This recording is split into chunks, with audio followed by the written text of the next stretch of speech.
Price. Got a question from a guy, not your uncle, O-N-K-E-L. Hey Derek, love the channel. Thanks for providing such informative content for all of us. If I may, I'd like to ask Dr. Price a question about the history of two opposing doctrines in Christianity, Universalism and eternal damnation. What were the different views on these of Jews, Christians, Gnostics, and so on? And where did those beliefs come from? Why did eternal damnation eventually win in Christianity when there isn't any evidence of such a thing from the so-called canonical texts? Were there church fathers that taught universal salvation of everyone in some form and that hell was purgatorial rather than eternal? I've heard Origen believed in something like that. Also, what about belief in reincarnation amongst these sects? Thanks in advance, and also sorry if this had been asked before. Yeah, I doubt if it had. There's a whole menu of options. In Judaism, you seem to go from this idea that the wicked have no place in the world to come. That's the phrase you hear. Way back there, they believed in Sheol, which is pretty much the same thing as the Greek Hades, and it wasn't a place of reward or punishment. You just continued in a shadowy existence in a great dusty twilight zone of a walled city under the earth. And they shared that in common with the Babylonians and Sumerians and so forth. But eventually they followed the Greeks in dividing Sheol, or Hades, into a place of reward, in Greek the Elysian fields, and a place of punishment, Tartaros. And Tartarus was originally the place underground where Zeus had imprisoned the giants and the titans after his victories over them. And then big sinners wound up there with tailor-made punishments, like Tantalus, who done something wrong, I forget what it is, but he was suspended in a lake. But he couldn't drink of it or anything else. Mm-hmm. Every time he tried to lap it up, it would sink lower, but he wouldn't. He was hungry, and there was a fruit tree right above him, but if he tried to reach it, it would go out of his reach. So that's where we get tantalized, of course. There was Ixion, who had done something, I forget this, but he was like crucified on a wheel. And then there was Sisyphus, who was condemned to, he'd been let out of Hades for some mission, but wouldn't go back, so they dragged him back, and he had to push this huge boulder up a hill every day and then watch it go back down, and oh well, here we go again.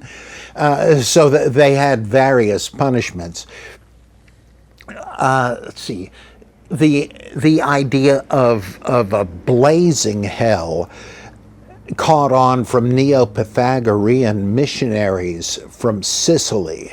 Like Apollonius of Tyana was a late Neo-Pythagorean preacher. Well, there were a whole lot of these guys that fanned out all over the Mediterranean world, and they came from Sicily, where the geography featured fumaroles, volcanoes, lava pits, stuff like that. And so they figured these were gates to a fiery netherworld, and they spread this idea. And that dovetailed with an old Hebrew belief that there was a place called Gehenna, or Tophet, which was at the foot of Mount Zion. The tip of Mount Zion was heaven, almost literally.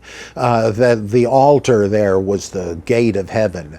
And but down there, it was the gateway to the subterranean fiery kingdom of Molech, who was fed with infant sacrifices.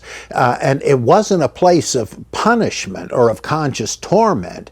He just ate burnt babies, as horrifying as that is. But at least you can draw the line. It wasn't the Gehenna of the New Testament, where it's evolved to the point of being a place of torment.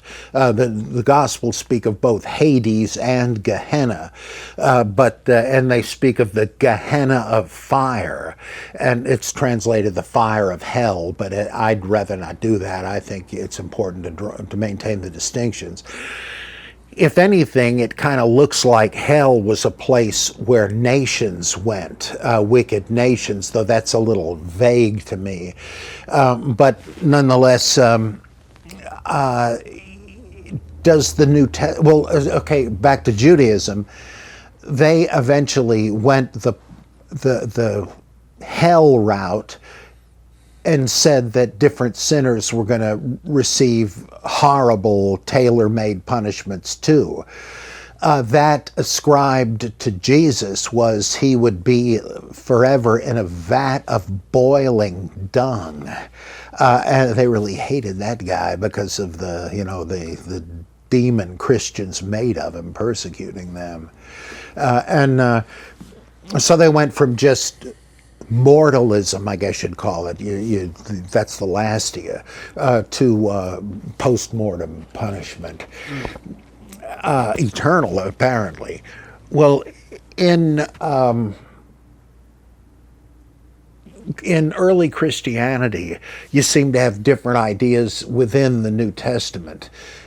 Is there eternal torment anywhere? Yeah, I think there is in a couple of places. At least speaking of those who took the mark of the beast, Revelation says they are going to be tormented. The smoke of their torment goes up day and night forever and ever before the Lamb and so forth. That kind of seems to mean eternal damnation and conscious torment. It doesn't necessarily specify it for everybody, though, so were they specially reprehensible? It doesn't say. In Matthew, it says that those who rejected the gospel, the nations who rejected it, who didn't receive the preaching of Jesus' brethren, who, contrary to the social gospel, don't seem to be intended as the poor, the down and out. I hate to say that, but it seems to me it's just not about that. It's about the reception the wandering brethren who preached the gospel received. They're mentioned in 3 John and other places. So they, it says, are going to be shipped off to the eternal fire prepared for the devil and his angels. Well, now, what do you make of that? Why would it be eternal fire unless you were going to be consciously burned in it forever? If you were an annihilationist like the Jehovah's Witnesses, they said, well, they are going to be tossed into the lake of fire, but they're going to burn up. What else could happen? Well, if you're talking about flesh and blood cannot inherit the kingdom of heaven. Well, it couldn't inherit hell either. You would have to assume there was some sort of durable eschatological bodies for the damned, because they're going to a place where the worm does not die and the fire is never quenched. Well, if they're all going there at some point, why not put it out afterward, presumably, because they're still being punished? So the clear implication, I would say, is that Matthew at least believed in eternal torment. Does it explicitly say it? Now, Hosea Ballou, one of my favorite theologians, the second founder of American Universalism, he said that who are the people Jesus is consigning, or the Son of Man is consigning in that story? Well, he tells you who it was prepared for, the devil and the demons. So presumably Jesus is talking to them. If it's humans, why is he sending them there? That's sort of eye-opening. That doesn't seem stupid to me. In general, it doesn't fit with the nations that rejected the brethren in their preaching, but on the other hand, it does fit with this. And as John A.T. Robinson showed, this is a composite parable or whatever anyway, so we don't know. Well, was there mortalism, that the damned were simply dead? Well, yeah, you seem to have that in 1 Corinthians 15, that Christ is raised, and then each in his own order, Christ first, and then those who belong to Christ. And that's it. We don't hear anything about a resurrection of the wicked to face the music. They just are dead. Now, that's not the case in Acts, where Paul is portrayed as saying, I believe in the resurrection of the just and the unjust. I think somewhere else it says that too. Gospel of John also, the ecclesiastical redactors part of it. But 1 Corinthians seems to say that. However, what about universal salvation? Is that anywhere? Well, in Colossians, it says that all things were, which is a Gnostic work, I think, it says that everything was made in Christ, and that everything will return to him, will be fulfilled in him. And it says that he has reconciled all things in heaven and earth and under the earth, I think it says. Well, who's that got to mean? The damned, the demons, whatever. I mean, that certainly seems to be universal. Now, how about 1 Corinthians again? Earlier it says that as in Adam all died, in Christ all will be made alive. Did he just forget about the damned there? I mean, I guess he could have been, and that would be kind of a stupid mistake, but I don't assume that it is. I of course, think that they're patchwork quilts, and you have different views side by side. How about purgatorial hell?